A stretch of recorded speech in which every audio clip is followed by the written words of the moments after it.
take it. Got it! Boston wins! Two legends in basketball analysis with over 70 years combined experience. This is the Bob Ryan and Jeff Goodman podcast. NBA, some college. And hello, everybody. It is time for the Bob Ryan Gary Tanguay podcast here on CLNS Media, brought to you by PrizePicks, the exclusive daily fantasy partner of CLNS Media Network. Pick more, pick less with PrizePicks. Okay, Bob, Celtics preseason underway, 107-103 over Denver, 17 players played. Your guy Pritchard had a game. He got off on the right foot. Pritchard, yes, he had 21 points and 6 assists. And but the story of the game for me, before we get to individual and analysis, if you will, the Celtics were 37 for 98 from the floor. Would you like to guess out of the 98, how many of those were three-pointers? 30. 61. Oh, okay. They were 17 for 37 on twos and 20 for 61 on threes. Welcome to basketball in the 21st century, folks. Yep. I'll say no more. Nothing's going to change. Those of us who, hate the three, nothing's going to change. But just so you know, that's the way it was. Okay, Pritchard had a good game. The regulars played most only in the first half, as a rule. The minutes played, Tatum, Brown, and White, 19 minutes each. Fournette started because, of course, we had neither. And Al was held out. Yeah. 21. Holiday, 12. And 17 people played in this game. Right. So it's an exhibition game. They were down at the half, and they came back and they won it. And just to let you know, it was really weird at the very, very, very end. They had the score wrong. The score was wrong. And they had to be pleasantly surprised that they were ahead. They credited on the Abu Dhabi scorekeeper, clock reader, credited the score to the wrong person at wrong team at one point late. Anyway, they wind up winning 107-103. By the way, Jokic played 17 minutes and had 14 points, 8 rebounds, and 2 assists. Nothing to be gleaned from it in the long run. But if you're trying to make the team, the two guys that did themselves a favor, if they try to sit on that bench or at least be on the 15-man roster, were Jordan Walsh and J.D. Davison. They both look pretty good.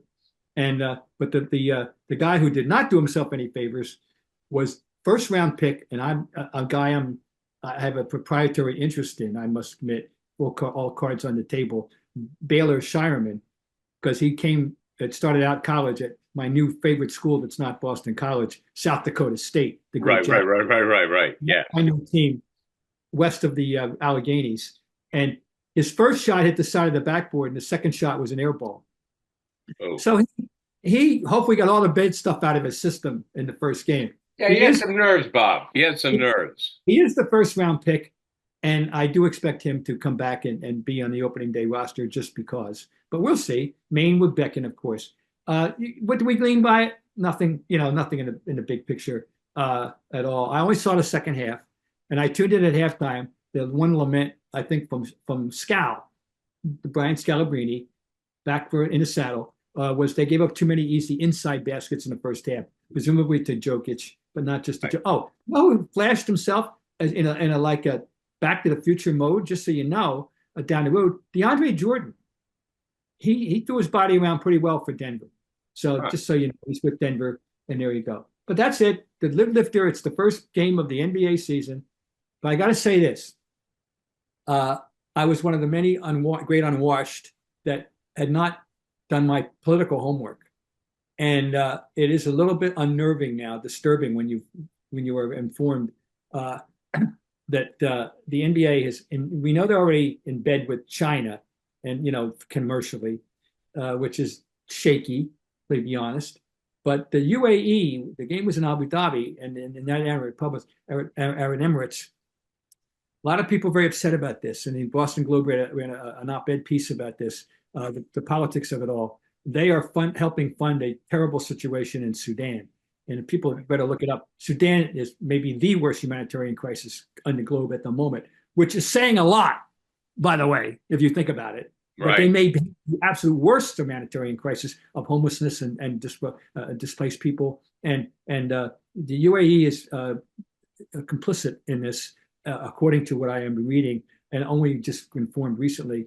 And it's not. So I'm uncomfortable. I'll just say this: I'm uncomfortable with the idea that the NBA and that unfortunately the Celtics were involved in a game in the UAE at this particular point in time. It's third year in a row they've been there. I didn't realize this. We weren't paying attention. I mean, I assume it's follow the money. Naturellement. I just want to be on record as saying that I'm not comfortable with this, and I just wish in second thought the Celtics had never been involved. All right, I'm off the soapbox. Back to basketball. Okay, there you go. So now Derrick Rose, 36 years old, has called it a career. Derrick Rose retired 2 days ago or so, and today is his 36th birthday. I mean every word of what I'm about to say. I pontificate that I have seen every great player in the last 65 years. I'll cut it off at 65. I probably could go to 70, but I'll go with 65. I've seen them all. And this man, in his youth, in his collegiate prime, and in the early NBA prime, was an elite player who you had to see in person to appreciate. You don't make that statement about too many people. Why do I say that? I'm about to tell you that I was lucky enough to, I don't remember, I sought out consciously for whatever reason, the 1 year in college he had, which is 07, 08, and at Memphis. I went to his regional, so I saw him play a couple of times, and it wasn't just one. Saw him play a couple of times. And then in the Final Four. So I maybe played him 3 times in person. And you had to see him in person to understand the uniqueness of this guy. Now, there have been any number of guys who are rocket ships up and down the floor. We've all seen them, great ones. And Iverson was a rocket ship. A lot of guys are rocket ships up and down the floor in a straight line basis. And that's fine. This guy, there were 2 things that distinguish him going to the basket. Frankly, unlike anyone I've ever seen. Okay? The 2 things together. One, it's an illusion. Now, the first one's an illusion. All right? But he created this illusion like no one else. When he went to the basket, it was almost as if he had an extra gear. They downshifted, and at the end, it's like late life on a fastball, kind of thing, as they say. Right, yeah. Yeah, late life on the drive. And then one final little thrust going to the hoop. And the illusion of it, I've never seen anyone that struck me that way. And that's why you had to see him in person. And that would never come off on television. But I was fortunate enough to be sitting close enough to the court to go, oh my God, I've never felt that since. I've never had a sensation like this with a guy. Never, ever. And I've seen everybody's in the last 65 years. Well, now that wasn't always, then it was only about, 49. But anyway, the point is he had that. And the other thing he did, which is verifiable, is that he could go up in the air and move laterally in the air quicker and farther than anyone I've ever seen either. So he'd go up on the left side of the basket and go up, and he'd finish over on the right farther than in a way that not many people I've ever seen could do. Very, very, very, very few. So he was an extraordinary talent. Now consider, he was 1 year of college basketball. His team was 38-2. They went to the championship game, one of the great championship games, and they got it wrapped up. I thought, we all thought. And then Mario Chalmers of Kansas makes a miracle shot going left to right from the top of the key to tie it up and send them into overtime. And Kansas beats them by 7 in overtime. One reason being Memphis was with tradition with them, were horse bleep free throw shooters. And if they had made their free throws in general, they would have won the game without worrying about going overtime. But Rose, that was his one. So he goes to the Final Four and goes to the championship game. He goes to Chicago. He's rookie of his hometown. He's from Simeon Academy in Chicago. He's rookie of the year.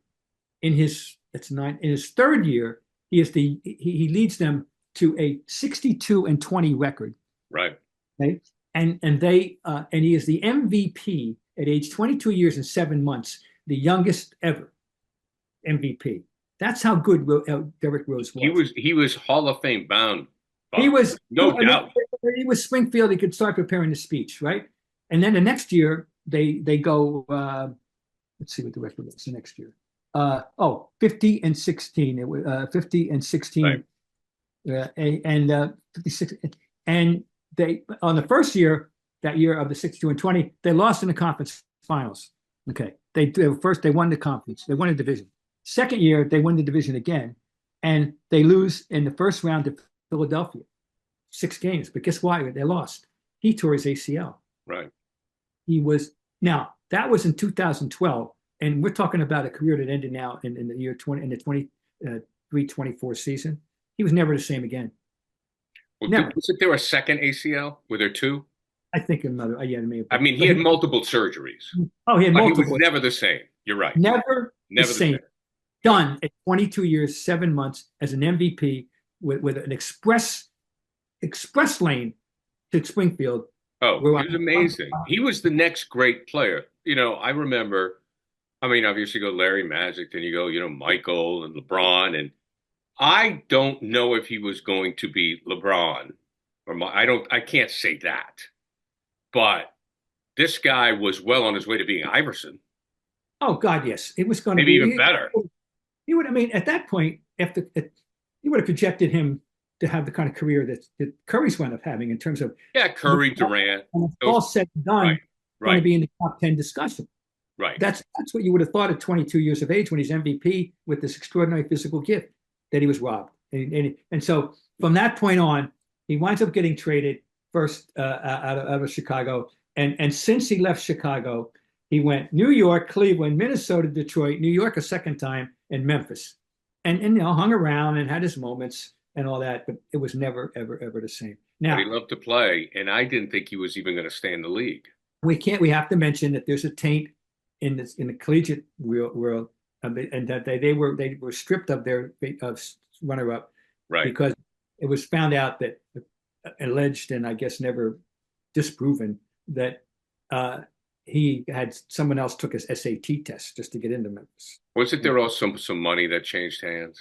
Oh well, they're always. Oh God, something for some reason the number of $500,000 is in my head.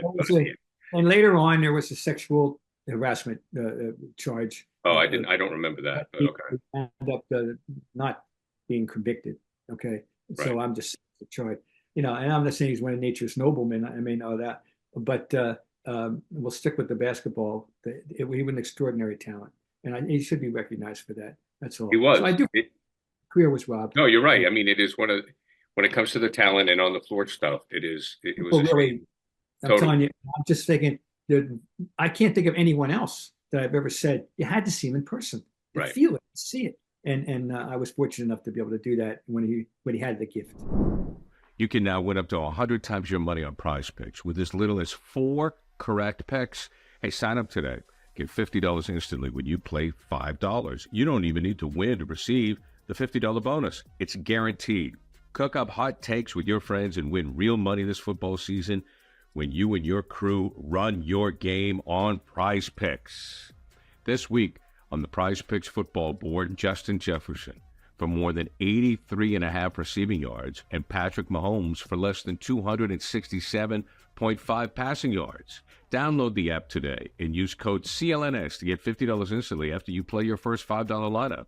Again, download the app today and use code CLNS to get $50 instantly after you play your first $5 lineup. Prize Picks, run your game. How do you feel about the Knicks, Bob? I'm bullish on the Knicks. And you were bullish before the trade. Yeah, bullish before the trade. Towns, my one question. Now the Towns, we talked with Jeff Goodman, and he goes back with everybody. I think he went back with Dr. Nesmith, but he goes back with everybody. And he points out that Towns, there's been one allegation about him on the court is soft, maybe not a little soft. He's been an underachiever in the playoffs. That is fact. Okay, so there you go. But on paper, he is the quintessential modern big man in that he is equally adept at scoring inside or outside. He's a 40% career three-point shooter. Now that should get people in the Boston Celtics fans a little bit concerned. And I speculate that he might be able to. What they would like from him is to do for them what Porzingis did for the Celtics in terms of floor spacing and extra threat and all that. I think he could perform a very similar role for them. Now, the one question I had that now I'm going to address is, didn't I remember there was some friction between he and Thibodeau when Thibodeau was his coach in Minnesota? And that seemed like forever ago, though, right? Well, there was. But according to both of them, let bygones be bygones. And in today's New York Post, I read that, quote, whatever else might have, this is by Stefan Bondi, whatever else might have been happening behind the scenes, Towns revealed last season he and Thibodeau, quote unquote, squashed their beef years ago in a one-on-one conversation. A source said Thibodeau was fully behind acquiring Towns, blah, blah, blah, blah. Okay. And now his take, Towns, as of yesterday, and from training camp in Charleston, South Carolina, saying good things about Thibodeau, appreciating his first practice. And he said, I think it gives us, that's he and Thibodeau, a little bit of a head start. I know the offense that he runs. I know the way he likes to play defense, and I know what he expects from his players. I just think it gives us a little bit of a head start. So I'm putting the Celtic fans on notice even more now that the Knicks and the Celtics are going to duke it out this year. It's going to be fun. Well, how much of the Minnesota disappointment in the playoffs is on him? Just him. What about Anthony Edwards? Oh, you can't. Well, but this predates Edwards. He's around 9 years. We're talking about No. But like last year, right? Yeah. Minnesota was off to a great start. They may have been the most disappointed. The floppiest. I couldn't believe it. Yeah, the most underachieving team of the playoffs based on what they have shown. No doubt. I thought they were going to go to this. I was really big on them going into playoffs. Me too.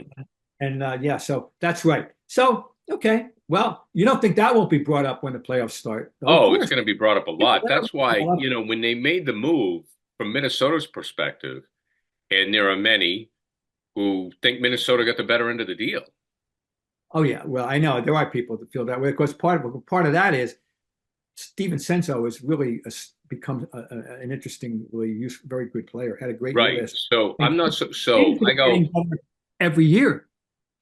So I just wonder if for Minnesota it was addition by subtraction. They needed to send a message. Maybe the player needed a change of environment, whatever. Right. But I think Minnesota felt what we did last year was not good enough, so somebody's going. Well, I think you're right. And they did pick up, a guy who's been in an all-star game, maybe or even two, in Randall, whether you like him or not. And I go back to Kentucky being very impressed with him. Right. And Stephen Senso is the wild card here because, as I just said, I think he keeps seeming to be getting better year by year. And he really blossomed 2 years ago in Milwaukee, and then he came to New York and had an even better year. And now here he comes. It gives him a real good dimension. I think we'll see. But does Towns cause matchup problems for the Celtics? Well, they're going to have to honor him. When the Knicks, you played the Knicks with Hartenstein, and who's gone as a free agent, and it was useful to them, but not because he was a big scorer. And Mitchell Robinson, whose whole raison d'etre is just blocking shots, and not he's not out there to score. You could obviously play a different kind of defense, but they got a guy that has to be honored. He's got to be honored. Well, that's what I'm thinking because not going to stand out there and shoot threes all night when he's a 40% shooter, which means that somebody's got to go guard him. And if it's Porzingis, and he's I think it can theoretically. I can't wait to see it. Theoretically, I think it makes a big difference. I think it could cause. Look, I'm not sounding the alarm. Okay, I still think the Celtics are going to win the East. I think the Celtics, if they do what they're supposed to do, can win it all again. I think this makes the East a little bit more difficult because of the matchup situation. Look, there's nothing like seeing a game live. Watching it on TV is great. We have all the technology. We have our phones. We have access to everything. But being there in person is definitely the way to go. Game Time has a new feature called Game Time Picks that makes getting tickets to see your favorite teams play live even easier. Game Time filters out the fluff to show you only incredible deals on great seats so you don't have to waste time searching through thousands of tickets. For example, coming up in October, $147 to see the Dolphins at New England. That's a good deal, folks. That's an AFC each grudge match. Also, great deals on BC tickets, Boston College tickets, as they're headed in the right direction over at the Heights. Curated deals make it easier to find the best price on great seats. You got the super deal. Seat views before you buy it. Lowest price guarantee, even cancellation protection, job loss protection. They've got so many different angles for you. Game Time Picks. Curation makes it easier for you to save more on sports, concerts, comedy, and theater. You could toggle along with all-in pricing The feature shows the total up front with no surprise fees at checkout. Plus, you get a great view from your seat. Get a panoramic view from the seats that you're about to buy. You don't have to buy them, and you get the view, so you know what you're getting. Lowest price guarantee or Game Time will credit you 110% of the difference. Your purchase is covered with the most flexible customer service policy in the ticketing industry. Take the guesswork out of buying tickets with Game Time. Download the Game Time app, create an account, use code CLNS for $20 off your first purchase. Terms apply. Again, create an account and redeem code CLNS for $20 off. Download Game Time today. What time is it? It's game time. Now, you mentioned Porzingis. We all know game management. Porzingis doesn't. So during the regular season, Porzingis doesn't play a lot. I mean, I don't expect him to play a lot. So then you got Al.